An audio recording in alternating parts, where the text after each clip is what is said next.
Yo, yo, yo, yo! What's up, all you burners, stoners, and potheads out there? This is Weedman 420 with the Weedman 420 Chronicles. How are all you vipers doing out there?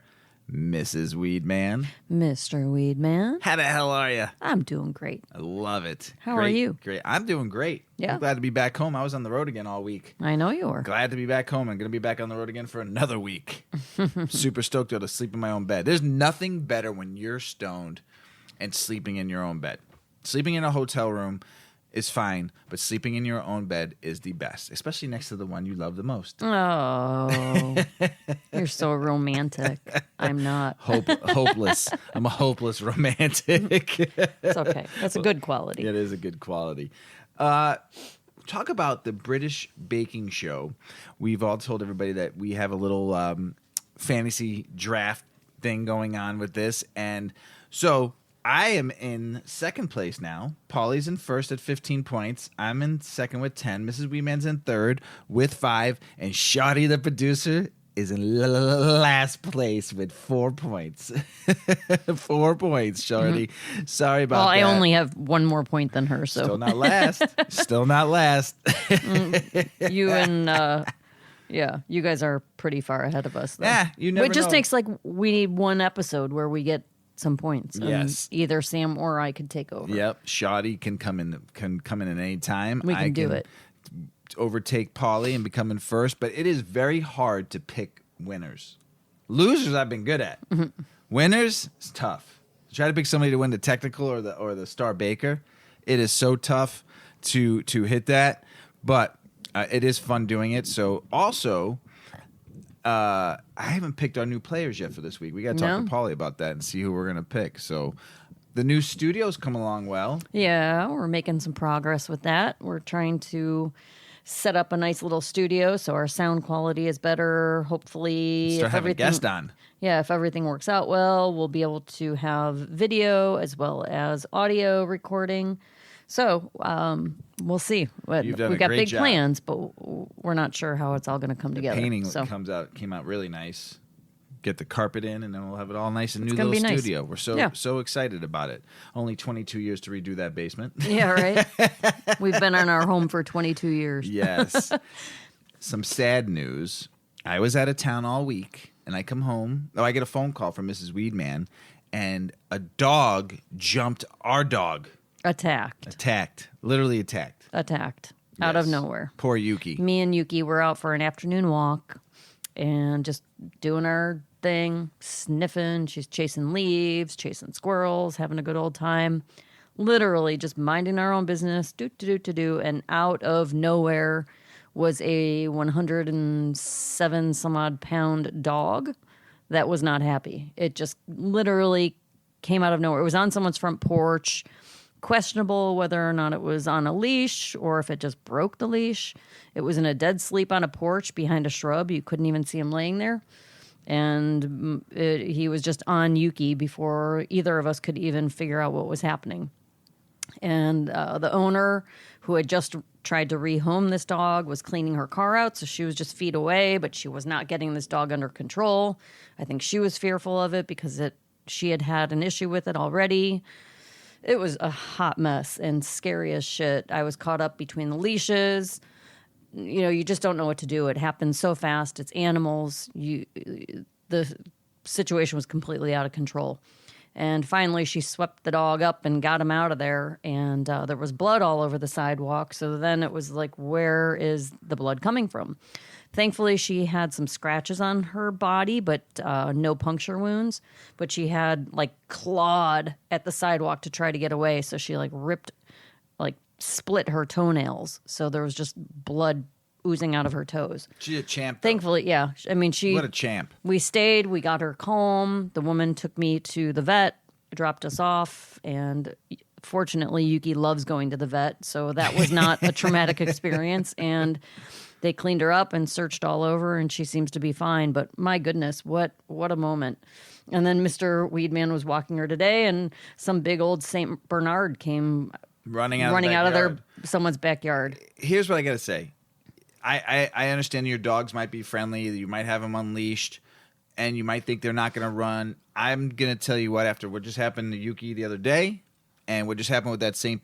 Bernard today, I'm telling you what, people, you need to take care of your dogs. You need to make sure they're not chasing people. And granted, maybe I'm overreacting a little bit, but I'm telling you right now, if that St. Bernard got any closer, I was throwing full-on blows. I was ready. I was prepared. I ran with Yuki, and the dog started chasing us. And then I saw it. I said, fuck this. I turned around, and I saw the dog still coming. And I saw the owner out by his driveway. I was probably about 50, 60 feet now away, yelling at the owner, going, come get your effing dog now before I punish it. Meaning, like, I'm going to kick the hell out of it right square in the nose. Like, it's going to get it. I think that when you have a very friendly dog that is capable of being off leash, which is maybe what that St. Bernard was capable of, people don't realize that everybody's dog isn't the same. And so, I mean, Yuki's super friendly. She would play with anybody. Right. But what if our dog was an aggressive dog? And now this off-leash dog comes over because he's all palsy with everybody and tries to be friendly with our not friendly dog. Now we have a bad situation. Right. That's not even our fault. And our dog's so friendly. Anyway, yeah. But the thing is you have to understand, after what just happened with Mrs. Weedman and Yuki, I'm going to be overprotective, and any dog that I don't know that's off leash that comes near me is getting socked. Yeah. I don't care if it's the friendliest dog ever. Right now, my guard is up. Mm-hmm. So out there, if you keep your dog off leash and you're nowhere to be found around your dog, you need to be around your dog. Well, and there was a leash. I got caught between the leashes. I think that the dog that actually attacked Yuki when I was walking her literally snapped the leash. This dog was angry unprovoked, completely unprovoked, just crazy. And he either snapped the leash or it was one of those, it was too chaotic to figure out, or it was one of the ones that like stakes into the ground and he just ripped it out of the ground. He was on a leash. It was dragging behind him, and it was caught around me. I felt like I was in the fucking movie Cujo for a second, though. Yeah. I was getting chased by a St. Bernard. I was like, Cujo, no, run away. Oh, gosh. And we do have bats in our neighborhood, too, so it was even more scary and thinking, like, Cujo's coming to get me. I will tell you, like, having a big dog is a whole new world. I grew up with a big dog, but my dad did the dog walking, and actually that was back in the era of you just kind of, well, we did anyway. We just let our dog outside. And then a few hours later, you'd scream her name and she'd show up out of nowhere. She just roamed the neighborhood. But I did have a big dog growing up. It was just a much different time. We had small dogs when the kids were little, and we just never had any instance. We went to the vet once a year, and they hung out in the backyard. We took them for walks randomly, but they were super easy, chill, no complexities. High maintenance. Holy high maintenance with this dog. High maintenance. She's super healthy. She's not problematic, but my goodness, I feel like there's a problem every week. High maintenance. Poor Yuki. Hopefully that's the last attack. Oh my gosh. Well, I don't know. Like maybe any of our fans, anyone that's listening, if you have a black dog, tell me, do you feel, is there like some commonality of black dogs being more threatening to other dogs? I don't know if it's because of her size and then the fact that she is just jet black. I mean, you can't even see her eyes. She's so dark. So I wonder if that has something to do with it. But anyway, yeah, a little crazy week. But she's great now, though. She's great. She's since it's been crazy, let's smoke. Let's smoke. Light up that joint. What are we smoking? Weedman. We are smoking peanut butter cookies, also known as PB and cookies. This is 24% THC, but it's a hybrid, so this is 65 to 35 indica sativa. Created by crossing the forum cookies and peanut butter breath. Named for its super delicious flavor, peanut butter cookies taste exactly like fresh sugary batch of sweet peanut butter cookies. Mrs. Weedman, you got to let me know. The aroma is very similar, although with hints of spicy herbs to it. The peanut butter cookies high is just as delightful, with full body relaxation will have you kicking back in no time at all. You'll feel a little euphoric. It'll boost some on-site euphoria of the high, filling your mind with a sense of lightness that is accompanied by calming bliss. This effect will soon spread throughout the rest of your body in warming waves, calming any aches and pains and leaving you feeling fully relaxed from head to toe. With the THC level being around 15 to 23%, mine's 24 that I got. Peanut butter cookies is often chosen to treat conditions such as chronic pain, cramps, muscle spasms, depression, chronic stress, insomnia. The butter has tapered bright neon green nugs with golden amber undertones, thick orange hairs, and thick frosty blanket of golden amber crystal trichomes. That smells fantastic, by the way. Effects: body high, calming, happy, relaxing, uplifting. Relieves chronic pain, cramps, depression, muscle spasms, and stress. It's nutty. The flavors are nutty, spicy, sugary, and sweet, and the aromas are earthly, herbal, nutty, spicy, and sweet. I would say All of the above. all of the above, right? Yeah, I would And say it's that. it's a pre-roll, but a full-size pre-roll. Oh, it's a grammar, yeah. And it's burning really nicely. Yeah. It's quite nice. Nice. Pretty packed, too. It smells fantastic. We've had some pre-rolls lately that are almost too packed. And it's really hard to get a smoke out of them. Yeah. This one's quite nice. Yeah, I like it. Tastes good. Yeah. I can't wait to get the effects on it. It smells fantastic, though. I mean, it's good. really nice. Definitely gonna have some more of that tonight. You ready to get the show started? I'm ready. I gotta stop smoking. Do you want any more? No, give me a minute. But I did want to. I'm trying to find in my Instagram. First and foremost, I'd like to wish Sam, the winner of our pumpkin bong contest. Sam, great job. I mean, you killed it, man, with that chainsaw bong. It was great. Pumpkin bong, Thank right? you for participating, Yes, Sam. we appreciate you. So, but I had somebody else I wanted to read. Someone sent me an awesome DM, and I'm trying to find it on the show real quick, on the Instagram real quick. It's he sent me saying how much he really liked the show and everything. All the information we give has helped us, has helped him really understand weed and help him with all of his ailments and stuff like that. I just can't find it right now. I'll have to really look for it another time, but I'll find it and we'll get it going. So let's get the show started then. An overabundance of cannabis production in the United States. Things you didn't know. I posted this last week about the overabundance of cannabis production, and you've heard me talk about production, overproduction, overuse of water. In Canada, they got rid of 1.5 million grams not too long ago of just wasted cannabis. You're going to see this with so many cultivators in each state. So much weed being produced. There is an overabundance, and there's not enough smokers. Let's just be honest. There's not enough because it's not federally legal yet, and a lot of states still aren't totally recreational yet, or AU, adult use, that we're seeing an overabundance of being produced. Too many producers, not enough consumers, and this is what's going to happen. We're going to have a lot of waste, and it's sad that we're wasting all this cannabis out there and this overproduction of cannabis that it's just like what we see with food, right? Mm-hmm. How much food is being overproduced and wasted? How much are we taking from the oceans? And I mean 1.4 or 1. No, isn't it 100 million sharks? Yes, 100 million sharks a year are harvested out of the ocean. And why? For their fin. For their fin. For one fin or for 4 fins or how many fins they take. How much is being wasted though? How much it's terrible how much food, how much overproduction of farming we do, and half of that gets wasted where we could feed people around the world. This is the same thing we're seeing with beef and chicken and pork. How much meat is being wasted? What is all that after it's been sitting for 4 days and you got to throw it out? What are we doing with it? You know, are we giving it away? Are we just throwing it out? It's the same thing we're going to see with cannabis. All this overproduction of flower is going to just get dumped and burned or thrown in the soil and be overturned, and so no one can ever use it. I think it is fucking asinine that we produce so much. We're an overconsumers or overproduction of stuff to be wasted when cannabis can be given out as medicine for people who can't afford it. Mm-hmm. So as we overproduce, because it's federally illegal and you're not allowed to do it, and state laws don't allow you to give stuff away, this is what we're going to see, and it's going to be disastrous for the environment. How much water it takes to produce cannabis, and you got pounds upon pounds being thrown away. All that water. I mean, listen, I'm not the greatest environmentalist. I don't claim to be. I keep an eye on everything, and I'm always reading about the environment. And am I perfect? Absolutely, 100% not.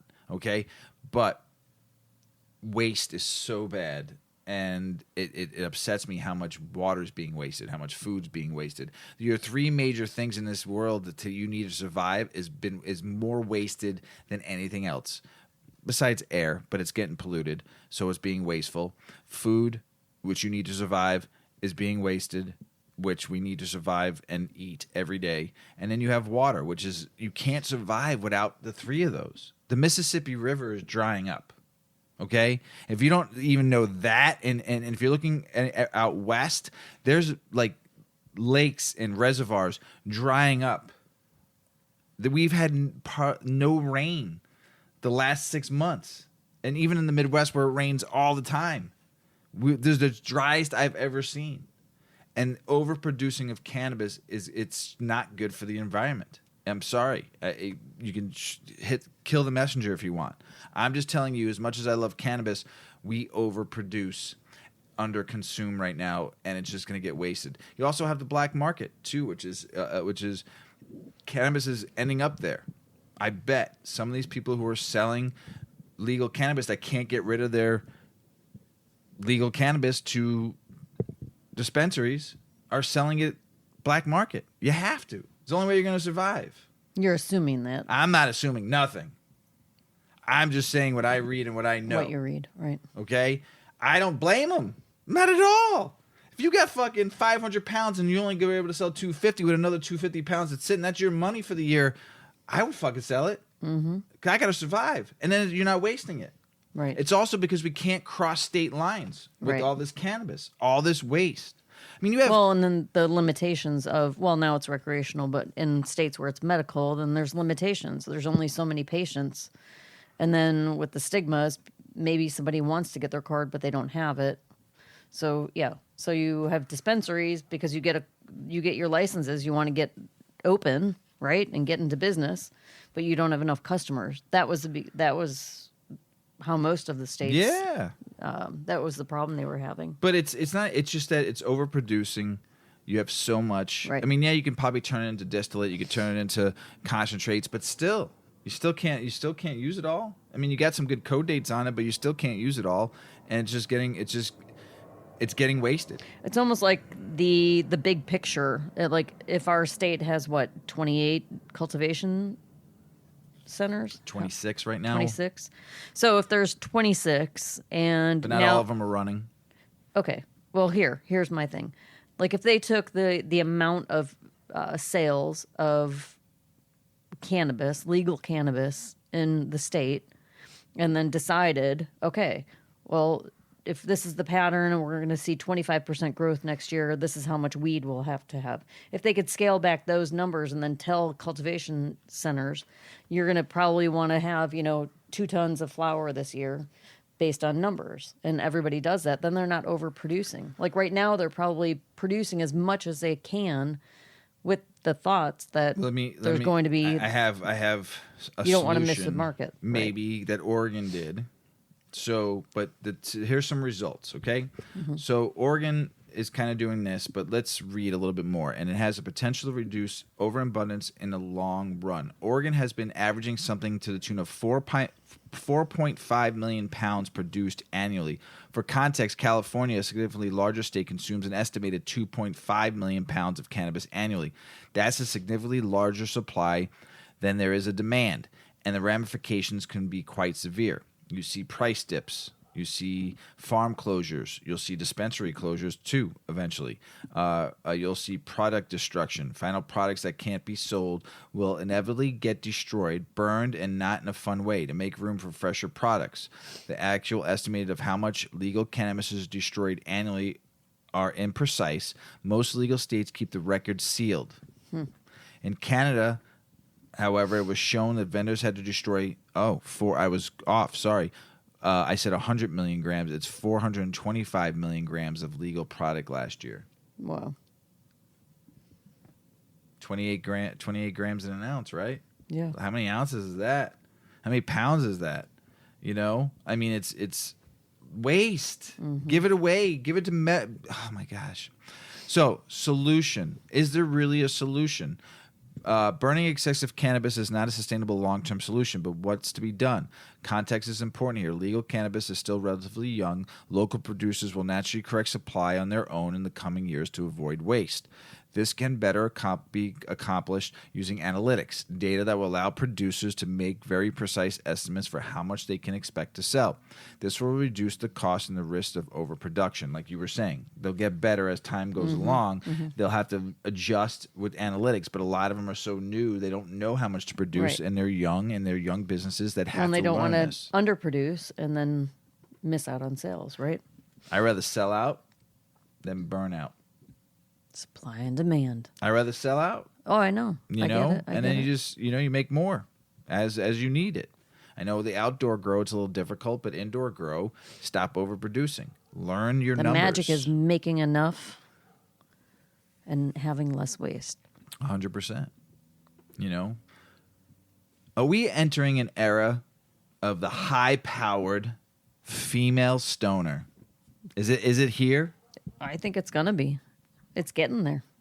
I've got an article. I've met some really powerful, strong-minded, career female stoners in this industry, and it's amazing. Yep, it's awesome. I mean, trustworthy, honorable, integrity, passion. I mean, I've been nothing but impressed by all the female stoners I've met, and especially in the last couple of years. Yeah. I agree. I'll let you take over. Okay. That's like super mellow weed. Oh, it's nice. I know. I love it. My whole body is just like ready for... I'm just spacey. Okay. Well, are we entering the era of the high-powered female stoner? When Kenza was 20 years old and studying law at the London University, she would come back to her room at 3 a.m, her mind racing, and find herself unable to sleep. Her male university friends were smoking weed, so she tried it, enjoying how relaxed it made her feel. Before long, it became literally the only way I could physically shut down my brain from thinking about case law, she says. 10 years on, and Kenza, who has worked in some of the city's top law firms and banks and recently joined an environmental startup, smokes a joint most evenings to unwind from a hectic day's work and an equally busy social life. She is one of London's many high-powered female smokers who are paying particular attention to the progress made by Sadiq Khan's Drug Commission, the first body of its kind to consider the outcomes of various drug policies from around the world, in particular those relating to cannabis. A 2019 poll found that 63% of Londoners were in favor of legalizing it, emulating countries such as Canada and Thailand, as well as 19 American states. The possession of cannabis has been decriminalized in Amsterdam since the 1970s, with recreational use tolerated across the country. While Portugal, which decriminalized all drugs in 2001, is considering legalizing cannabis altogether. To decriminalize a drug simply means that its possession cannot result in criminal charges. To legalize it involves removing all penalties, including fines, associated with its use. For many cannabis smokers, legal regulation for recreational use would help shift some of the stigma around being a stoner, which is so often depicted negatively. Think stereotypical deadbeat characters who speak slowly and get nothing done, from his dudeness, the aging hippie played by Jeff Bridges in The Big Lebowski, to Seth Rogen's slacker stoner in Knocked Up. People who smoke weed on screen are never portrayed as functioning adults, says Kenza. And I think that really shapes the narrative around weed smokers. People think we're bums or criminals with nothing going on in our lives, and they are almost exclusively male. The only female smoker I've seen on screen was in Top Boy. She continues, referring to the gang member played by Jasmine Jobson. Kenza also gets frustrated with media scaremongering, which has meant that older generations assume that cannabis is a gateway drug and that she will end up a crack addict, something her own parents have worried about. Meanwhile, Lucy, 29, who works in real estate, smokes up to twice a weekend with her partner as an alternative to alcohol, allowing her to be light, happy, and relaxed without feeling groggy the next day. The females that smoke in shows like Zendaya and Euphoria are portrayed as helpless young women with problems at home, she notes. There's always this negative story behind it. Lucy tends to keep the fact that she smokes private, but when she has told people, there's often surprise or judgment, particularly from other women. I am a well-rounded, active person who goes into the office regularly. I go to the gym 5 times a week, and I'm on top of my social and professional life, she says. People just think it's a drug habit that means that you're either unambitious or that you have mental health issues. When in fact, for many women, cannabis is integral to maintaining their physical and mental health. For Rachel, a senior philanthropy manager at a major UK charity who smokes up to 3 times a week, cannabis relieves the intensity of contemporary culture, and its anti-inflammatory properties also help her calm her migraines as well as her psoriasis. She combines smoking with a body spray she makes at home, mixing cannabis with oil for when she has skin flare-ups. Azra, a GP and private physician who smokes every evening after work, says she uses weed to help calm her anxiety and temper her high levels of emotion. The health impact of cannabis is still hotly contested by both sides of the political divide. While medical cannabis was legalized in the UK in November of 2018, it is incredibly difficult to access. Studies are constantly linking it to harmful side effects such as high blood pressure, inflamed lungs, problems with memory and coordination, as well as an increased risk of heart failure and psychotic illnesses. This is partially a result of cannabis getting a lot stronger, with THC content increasing by 14% from 1970 to 2017, according to research by the University of Bath. Skunk is an issue now, says Swartz, a 35-year-old finance and HR manager for 4 creative companies, who has been smoking for 20 years and has noticed the increase in strength. That fucking shit messes with your mind, she said. And that's why people think stoners are dumb. On the flip side, research has also suggested it can help those suffering from epilepsy and cancer and recommend it as a much safer alternative to pain medication like opiates. Studies have also found weed is less detrimental to the brain than alcohol, the abuse of which is one of the biggest killers of working adults in the United Kingdom, according to government research. It doesn't make sense that weed is demonized while we continue to glamorize and normalize the use of and abuse of alcohol, says Kenza. According to Statista, in 2020 in the UK, there were 8,974 alcohol-related deaths. In the UK, Queen Victoria was prescribed cannabis by her physician to relieve the pain from her menstrual cramps. While cannabis became legal in the UK in 1928, doctors were able to prescribe cannabis for medical use up until 1971, when the Misuse of Drug Act came in force, labeling drugs as either Class A, B, or C. The UK's conservative attitude towards the drug was largely influenced by media propaganda and racism, with politicians claiming that cannabis was causing madness abroad. American media mogul William Randolph Hearst was also using his tabloids to run a smear campaign against hemp. Hearst had significant investments with the timber industry, so he published painfully racist articles that described cannabis as inducing minorities to take advantage of white women and create satanic music known as jazz. With panic heightened, cannabis was criminalized in the U.S. in 1937. Asslinger, you. Yeah. Kenza adds, weed is stigmatized because it's associated with more marginalized members of society. So if London were to legalize cannabis, what would the impact be for female smokers? Improved health more than anything, because I really want what I smoke to be regulated by health professionals, says Azra, who is concerned about the toxic and harmful chemicals that can be found in bad cannabis. Then there's the physical safety to consider. Azra and Kenza, who live alone, would much rather not have to interact with drug dealers on a regular basis, and they want to shop having smokes in private. And they want to stop having to smoke in private. I would love to be able to smoke in public spaces, she said, while Rachel would like to better manage her chronic health conditions without having a sense of shame around certain friends, family, and colleagues that I'm resorting to some illegal activity. All of these women hope that decriminalizing weed would help to better reduce crime and imprisonment and make better use of money spent on policing. But legalization wouldn't necessarily shift the judgment often directed toward female smokers on account of their gender. While many men in the public eye, from Paul McCartney to Elon Musk, are known to smoke, it would be difficult to name any female celebrities who do so as easily. It would be great to have some cool female alternatives to the famous male weed smokers, says Rachel. The problem is societal, because women get judged differently from men for everything, from partying too much to being too aggressive in the office, adds Kenza, whose ex-partner took issue with her smoking.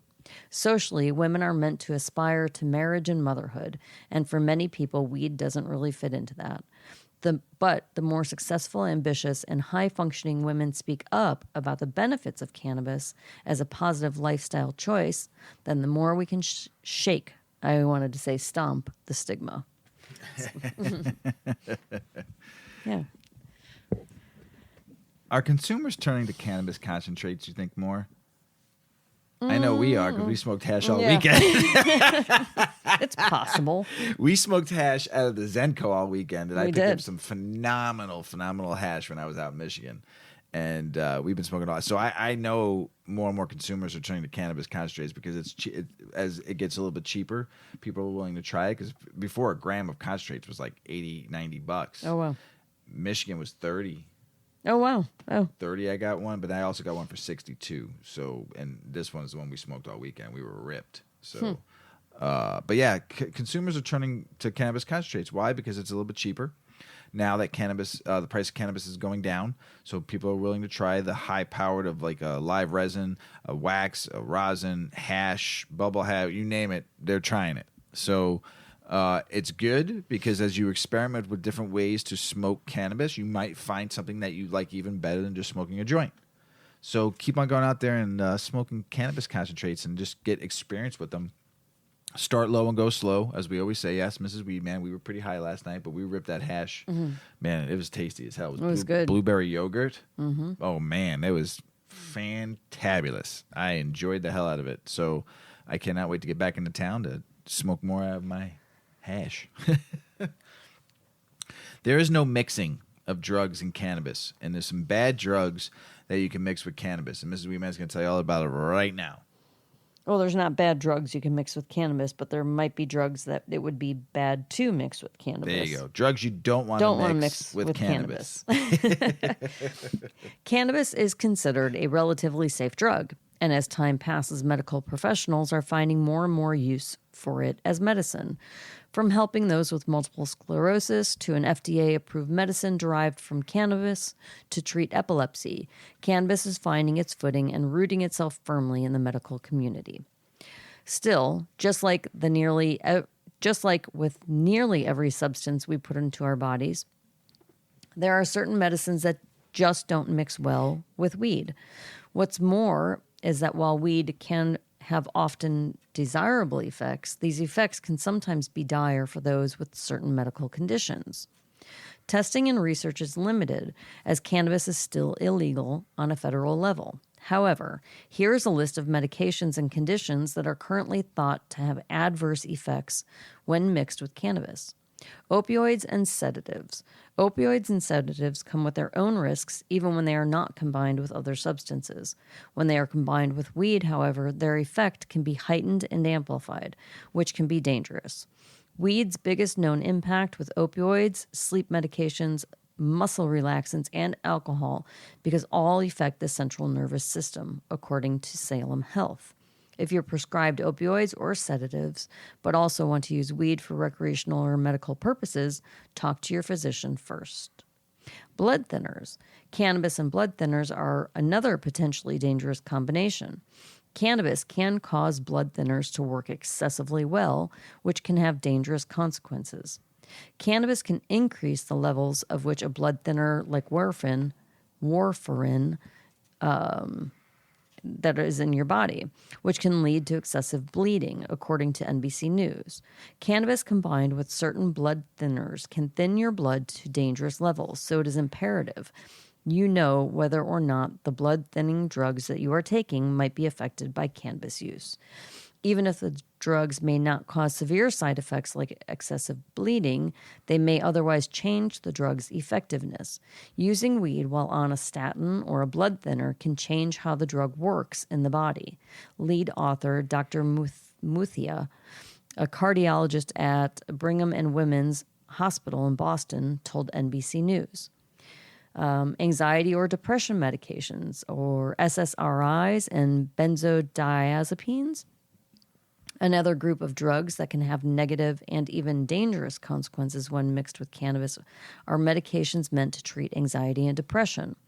More specifically, SSRIs like Cipralex and Prozac, and also benzodiazepines like Xanax and Valium, can both have adverse effects when mixed with cannabis. One reason it's a bad idea to mix these drugs with weed is that both types are mood altering. The challenge for people who have mood disorders or depression is that every time they're using cannabis, they're taking another psychoactive drug. Dr. Timothy Brennan, director of Addiction Institute at Mount Sinai West and Mount Sinai St. Luke's hospitals, told Women's Health. And that can make it very challenging for a patient or physician to figure out what drug is actually having an effect on what, Brennan continued. Tamoxifen. While medical cannabis is often prescribed for cancer patients undergoing treatment, one medication in particular should never be taken with cannabis. Tamoxifen, which is one drug used to combat breast cancer, may have its benefits negated when combined with cannabis. If pot interferes with the process of tamoxifen, it could cause the breast cancer patient to receive little to no benefit from the drug. Philip Lazarus, a professional of pharmaceutical sciences at Washington State University, told WebMD. This should be a sobering reminder to always consult your physician about your cannabis use when you are on any type of life-saving or critical medication.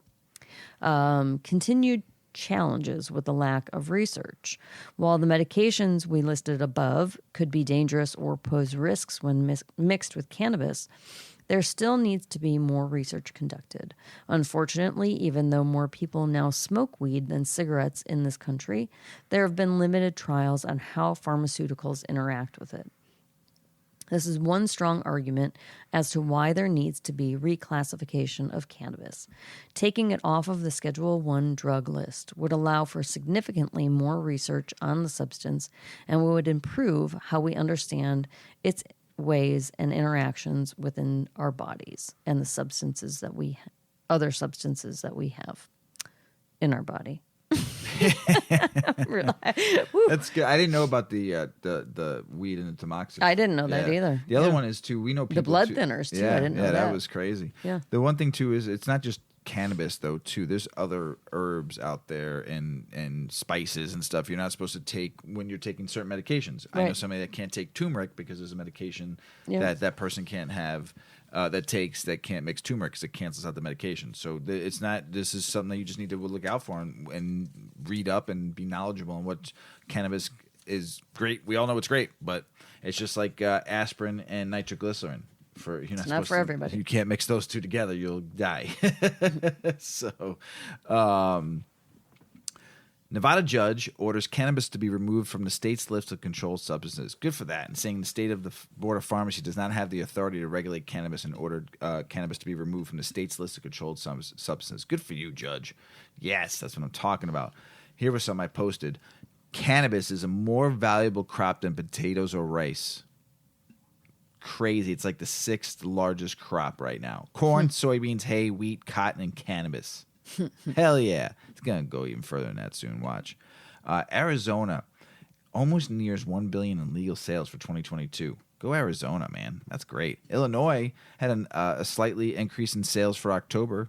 Did 131 million for the month of October. They increased 133.8 billion for the year. So far. Oh, man, they're crushing it. Go Illinois. New York is scrapping testing limits for bacteria, mold, and yeast, saying their testing limits for them were a little over high, so they're just going to throw it out and see what happens.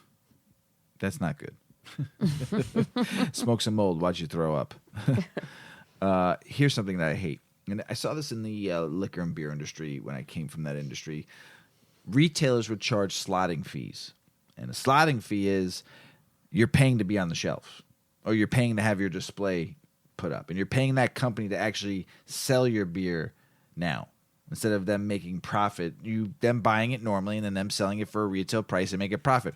But there's also ways to go about to make some extra cash. And if you want to be in certain areas of the store, you want to be on the shelf, you pay a slotting fee. And the cannabis industry in certain states are doing it, and now it's hitting Michigan too. I've heard of it in California. I've heard of it in some other states, and now Michigan is trying to do this. Listen here. I couldn't stand it in the beer and liquor industry, and I'm not going to stand for it in the cannabis industry. It's fucking total horseshit. If you make companies that are trying to survive right now pay a slotting fee to be on your shelf while you're making money off their brand on top of it, you're wrong. I think slotting fees it should be illegal for every industry. I'm sorry. If you can't make your money on a regular way of doing business, and if you have to price gouge and you have to price that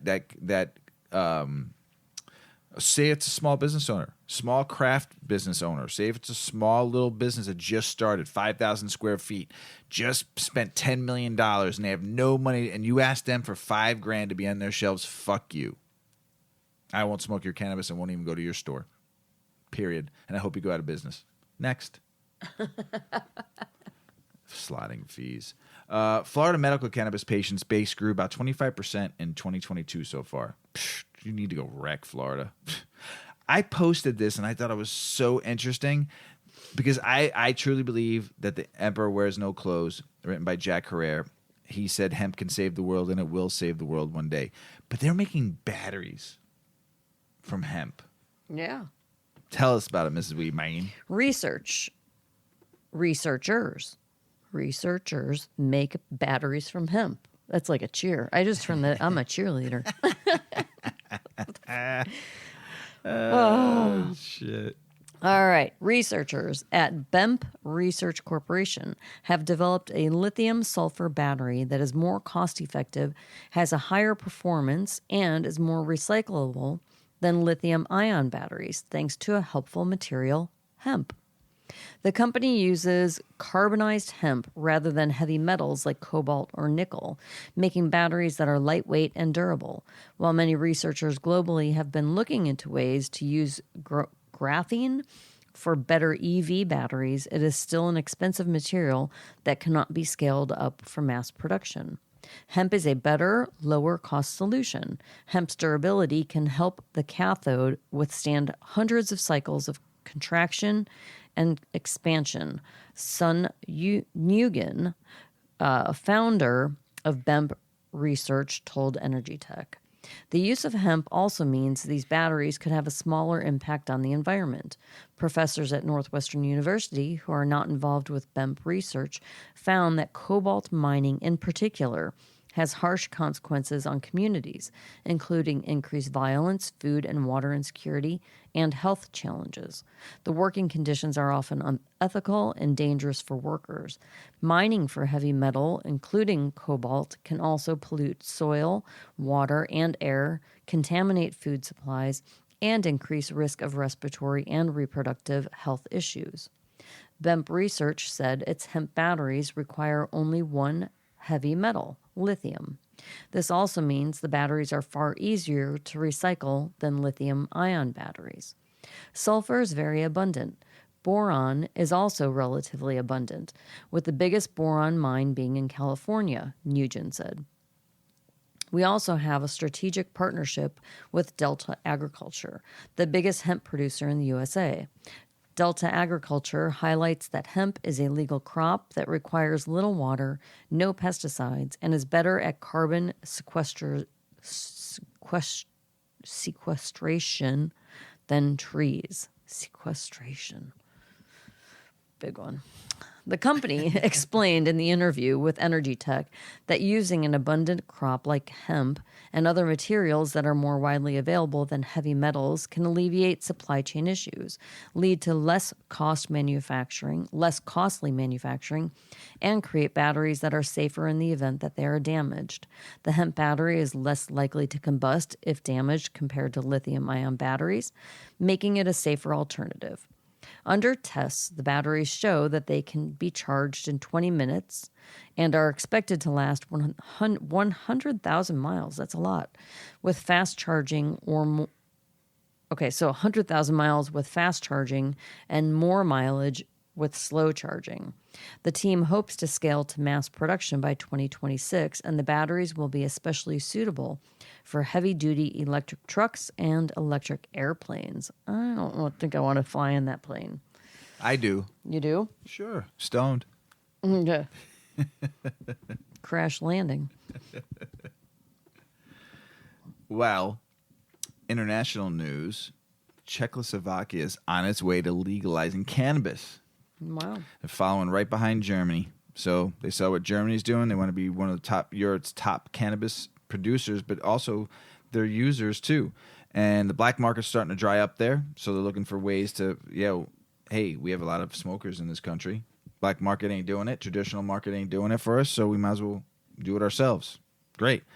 Also hoping to reduce the risk. I want to drink a Czech-style Pilsner in Prague and smoke a big fat joint. That's what I want to do. Let's do it. So hurry up and get it done. Okay. There's another article here about Kathmandu in Nepal. And because of us and our meddling in cannabis overseas, and because of the Nixon era, who really declared war on drugs in 1971, and basically Henry Kissinger said, Nepal's not going to follow what you're doing here. There's going to be opposition. So they put some pressure on Nepal, which, I mean, you're in the Himalaya mountains. Fucking Himalaya Kush. This is where Kush came from. This is where, like, some of the greatest strains ever in Nepal, and it's a sacred plant there. And they wind up destroying the crops because of pressure that the United States Narcotic and Drug Control Act put on them. And in 1976, they passed a Narcotic Drugs Control Act also in Nepal and banned cannabis, which is a sacred plant in that country. Whoa. Crazy, right? Yeah. So now they're starting to get back into it again. Activists in Nepal have organized advocacy campaigns and street protests over the past decade and eventually began working with lawmakers on legislation to legalize cannabis, so which is great. And the soil and the climate of Nepal is well suitable for the growth of various species of cannabis and hemp, so which is even better. So we're hopefully going to get some great strains coming from Nepal again. And it is a sacred plant there, and it's got some hurdles. They got to get farmers back onto it again because of the war on drugs and foreign powers. It's hurt them a little bit, so we'll see if we can get some fucking Himalaya Kush from the true mountains again one day. You know what I'm saying? Mm-hmm. You feel me? I feel you. I want to feel some of that Nepal cannabis one day. So, Remember the movie Hocus Pocus?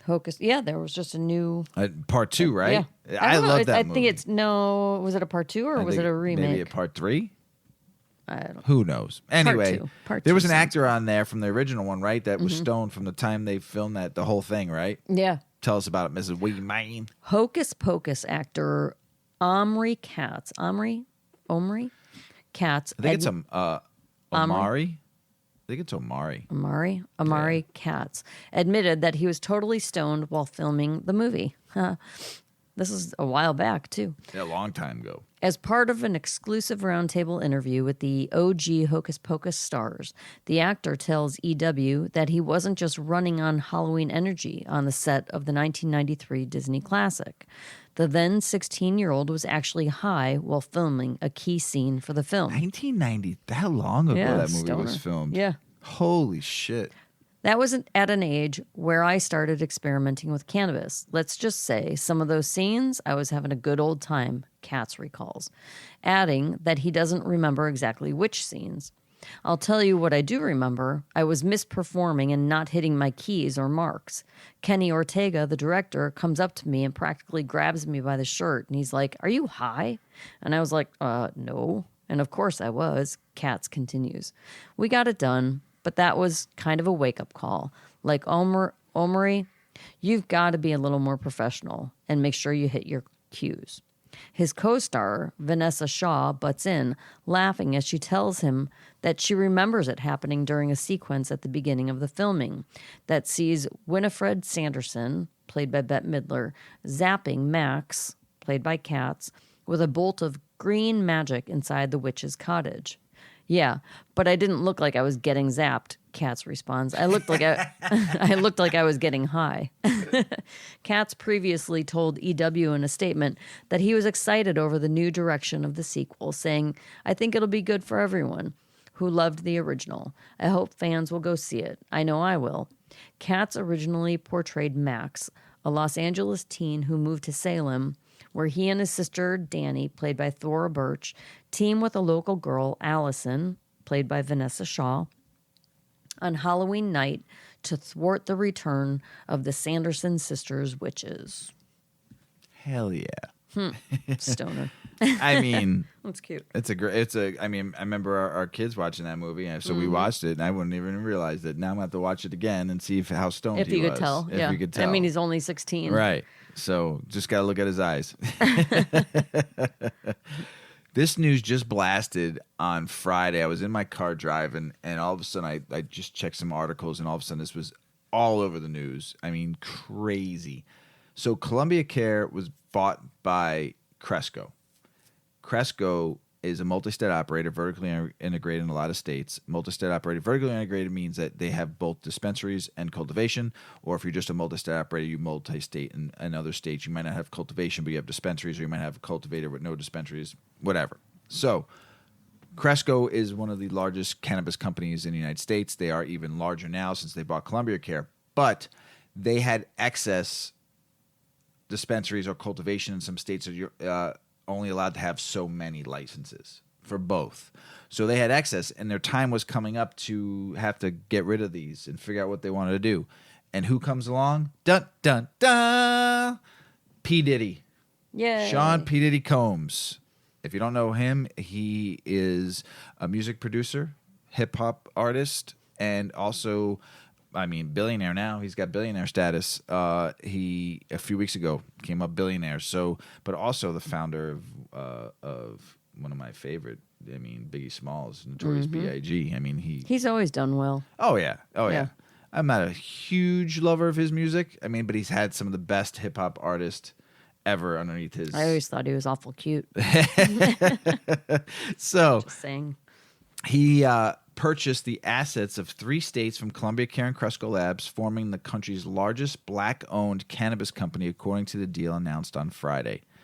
Entertainment mogul Sean P. Diddy Combs announced on Friday that he is launching what is billed to be the world's largest black-owned cannabis brand with a $185 million purchase of existing licenses, cannabis operations in 3 states. Combs is purchasing the business operations from Cresco and Columbia, 2 multi-state cannabis operators that are required to divest the assets to complete previously announced mergers of the 2 companies. So, I think it's Illinois. I don't know. I got to look up some more of this, but it's a $185 million deal. That's a lot of money. Yeah. And under the new deal, the new firm controlled by Combs will acquire 9 cannabis retail stores and 3 production facilities in New York, Illinois, and Massachusetts.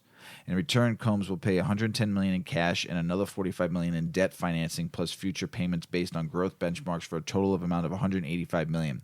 That's a pretty good deal. Yeah. You ran 3 states right off the bat. Sweet. You know. And you got facilities now. Sweet for Cresco, too. Yeah. That's a big sale. Yeah. And Combs said he will leverage the new enterprise to help increase black participation in the cannabis industry, a goal supported by Cresco CEO Charlie Batchel. This was all over the place. I mean, don't forget, Cresco just bought Columbia Care for $2 billion back in March. So huge. And that put them in 18 states. So they gave some stuff they had to give up, but they're also helping social equity. With a successful business owner like P. Diddy, and he can now pursue his goal in being in cannabis too, and helping maybe even get into more, because now he has this under his belt.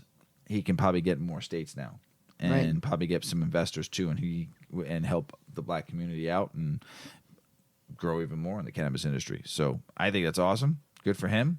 Good for just the way of cannabis moving around. You're going to see it a lot of buyouts, a lot of this and that. But good for whether you like Cresco or not, or Columbia Care or any of the big corporate cannabis. You know what? This is good for somebody else to get a shot. That's all I got to say about it. So, I mean, if you don't like it or you do like it, I think it's good for the industry. I think it'll help. I think it'll help because those places were going to either have to be shut down for a while then, and then people would have lost jobs. And he comes in and going to build the brand, his brand. So good for him. I found that I was talking about earlier. I couldn't find it on my Instagram. The person who wrote us about his name or this person's name is 420 No Fear Medic, and I sent him some stickers too, which is awesome. And he lives up in Wyoming. So, and I'm going to read what he wrote because it moved me, and I finally got a chance to read it, and I didn't forget this time. The last couple of shows I forgot because I was too stoned. So, just wanted to shout out to you. Your show has assisted me in my path of staying off opioids. I am 5 years on the journey from getting a sinus infection that moved into my thoracic back 4 major surgeries later, 3 of those within a span of a month. I suffered from severe nerve, muscle, and post-surgical pains. Doctors moved me to opioids, and due to my hard-headedness, I overpushed myself. I got off the pain pills for 6 months, and due to the damage left from my infection, a spinal infusion was the only suggestion. I get fused and pushed harder only to still have pain and get referred to a pain clinic.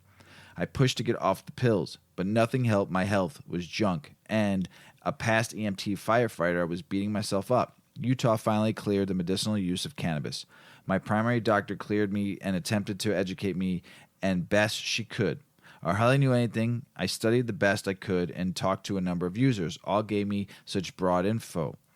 Your show has been such a great resource for me, and I have truly enjoyed listening to them during my commute to and to get a source of freedom. I am well over a year sober of opioids. Wow, that's awesome. I still suffer severe pain and nerve issues, but with how I am treating it with cannabis, I have become more active and am able to try and regain a life worth living. Please keep up the shows and know you're making a difference with your knowledge base and ability to communicate. Thanks much. Oh, thank you. 420 No Fear Medic. If you want to follow him and give him a shout out. I will do that. So thank you so much for the kind words. Mrs. Weedman and I will keep on fighting the good fight and keep on doing our best each and every day to learn and grow and help others learn and grow, because that's the education is the premise of our show. Yes, it is. And stopping this stigma so you don't have to ever be scared to try cannabis and free the plant so you can grow it yourself. And a little plug for 8 Decades. We finally have our smoking set in stock. Yay! It hit the website on Friday. It is ready to ship. Check out our social media so you could see how the little multi-tool works and what everything looks like, and order yourself one. It's like amazing. It's very pretty. It's wonderful. I will have to say this. It was 2 years in the making. Yeah. Mrs. Weedman. Hours and beyond hours. Yes. Months. Yes. Months upon months with our product and designers and our developers and our producers and all the phone calls and all the emails and all the Skype calls and all the running around and to where we finally have the product. We have a brand. It's a badass brand. And we've got some fun stuff. So check it out. And we have free shipping on orders over $75. The code is SMOKESESH, SMOKESESH. And you will have free shipping. So get yourself a set. Get yourself something. I don't know. You need some 8 decades in your life. And we've talked about the premise of 8 decades. Don't let there be a 9th. That's right. Hey, everybody out there in the world, we love you. We thank you for listening. We thank you for always DMing us, participating in the Share Your Grow on Fridays and Show Your Grow on Fridays and Smoke Sesh Sundays and just hitting me up and DMing me. And I almost lost my Instagram last week. Remember that, Mrs. Weedman? Yeah. Mr. Weedman was upset. And here's why I was upset. I could always start another Instagram. It wasn't about losing my Instagram. It was losing the community that I was a part of. Almost 2,700 people, and they're not bots. They're not made up people. They're not fake. These are people that I talk to every day. From Tez in Australia to No Fear Medic in Wyoming to everybody around the world. I mean, when I lost that, that's what I was most disappointed about. To our co-host on the show, our buddy Big Earl, you know, in Michigan, you know, he was backing me up, and all the people that I reached out to on the new account that was like, you know, solid. Thank you for helping me out. Thank you for making me feel better. And then all of a sudden, my friggin' account got turned back on because Mrs. Weedman called me up and goes, I think your account's back on. And I was like, I was Sunday driving back to Michigan, and I was fucking on cloud 100 because I didn't lose what the people that I've gotten to know in the last, since we started this 4 years ago, you know, that little video that I posted, the Halloween video. And I was hurt because I didn't know how to get all the people in the community back. I think that was what I was the most upset about. You know? I mean, we get hundreds of messages a week now from people just talking, and I love it. And there's chats now, people talking about cannabis, and there's just sharing their experiences and what's going on in their life, and just, you wouldn't have met any of these people. And I wouldn't have met any of these people. So I appreciate everybody out there in the world for supporting, you know, us on the Weedman 420 Chronicles Instagram, and it would have sucked. So everybody out in the world, I love you, and thank you for listening, and thank you for supporting, and thank you for just sharing the vibe that we do, because we like to bring our vibe to everybody out there. You know, it's just about getting high and having a good time, right, Mrs. Weedman? That's right. As Paulie always says, smoke smart, puff puff and away. Puff puff pass.